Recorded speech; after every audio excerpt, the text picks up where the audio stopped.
বাংলাদেশের মানুষ অপেক্ষা করে আছে আমাদের নেতা তারেক রহমান সাহেব দেশে ফিরে আসবেন, তাই না?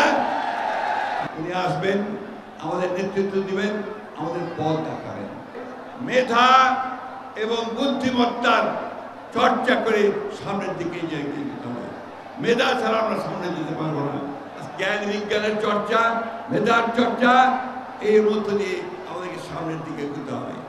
আমাদের সামনে এখন লড়াই যে বাংলাদেশে একটা গণতান্ত্রিক রাষ্ট্র প্রতিষ্ঠা করা। আমরা সেই লক্ষ্যে গিয়ে চলেছি। আমাদের নেতা তারেক রহমান সাহেব দিল্লিতে বসে প্রধান উপদেষ্টা প্রফেসর মোহাম্মদ ইউনূসের সঙ্গে আলোচনা করে নির্ধারণ করেছেন ফেব্রুয়ারি মাসে নির্বাচন হবে। গোটা বাংলাদেশের মানুষ অপেক্ষা করে আছে যে ফেব্রুয়ারি মাসে নির্বাচন হবে।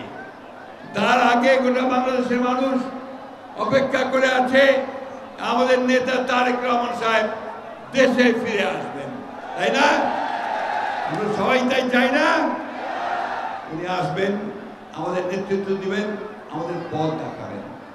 বন্ধুরা, আসুন আজকে আমরা এই শপথ গ্রহণ করি যে আমরা সবাই ঐক্যবদ্ধ হয়ে আমরা তারেক রহমান সাহেবের নেতৃত্বে আমরা এই দেশকে সত্যিকার অর্থেই শহীদ প্রেসিডেন্ট জিয়াউর রহমানের যে স্বপ্ন ছিল, দেশের বেগম খালেদা জিয়ার যে স্বপ্ন, সেই স্বপ্নগুলোকে আমরা বাস্তবায়িত করি।